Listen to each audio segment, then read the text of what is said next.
Hey, welcome back, everyone. I am Matt Larson, and today is the 11th anniversary of 9/11. 9/11 has changed America for many different reasons. One of the main reasons, roughly 3,000 people have lost their lives from 9/11, plus countless more of the first responders that actually went down there, was told by the government that the air was safe to breathe, and now have developed many different respiratory and other types of cancers uh, from the actual rubble and the debris.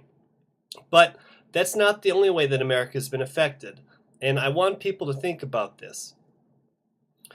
When we go over to other countries and we go and we bomb them and we say that we won in Iraq, and Iraq was one of the main reasons why we went over there. I mean, for weapons of mass destruction and the Taliban and all those people over there in Afghanistan.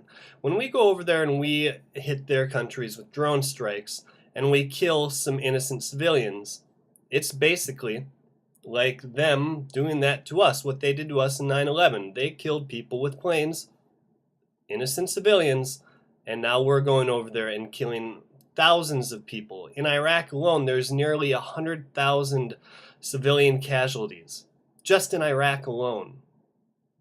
And what we need to realize is that we're getting affected not only here, but overseas, we're having a huge effect, all from 9/11. Now, back on the home front, back in America, we gained some things, not necessarily good things from 9/11, but we gained the Patriot Act, the Department of Homeland Security, the TSA. I mean, we could keep going on what great things that were added to our nation's safety list. And in the end, I do believe that the terrorists won. And here's the exact reason why. When we gain all these oversight committees and all these other things that are taking away our rights, that's what the terrorists want to do. It was mission accomplished for the terrorists when we got the TSA, when we got Homeland Security, when we had the most unpatriot thing in the world, the Patriot Act itself. So I want people to actually look back and remember and look what actually did happen on 9/11 and what we are continuing to do to other countries because of 9/11.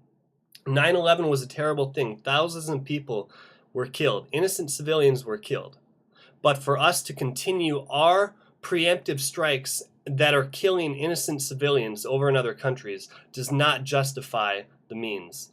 I'm sorry, Obama is no better than Bush for any of this stuff that's going on. I mean, Obama campaigned on ending the war in Iraq day one, bringing all the troops home. That is his number one goal. What did he do? He created the world's largest embassy in Iraq that'll house at least 14 to 17,000 troops permanently, indefinitely. We will have at least 14 to 17,000 troops over in Iraq. Do you think the war is actually done? The war is not done. And we're just being blinded by all these things because it's patriotic to support your troops and your government. But honestly, if the troops were over doing something to defend freedom, they'd be back home fighting the government. And I know that is a quote from Adam Kokesh, but I believe that wholeheartedly, that if the troops were fighting for our freedom, they'd be back in the home front defending us from our tyrannical government, from the Patriot Act, from the NDAA, from HR 347. There's so many unconstitutional things that have come upon us since 9/11, and they use that as an excuse. They use 9/11 as an excuse, and if you don't believe in that, then you're unpatriotic and you're just some conspiracy theorist thinking that the NDAA is a bad thing or the Patriot Act's a bad thing. Think for yourself. Remember the lives lost on 9/11. Don't ever forget about them. But also, don't make their lives be lost in vain. Fight for freedom. Do not be willing to accept whatever the status quo is. Always fight to become more free. Don't give up hope.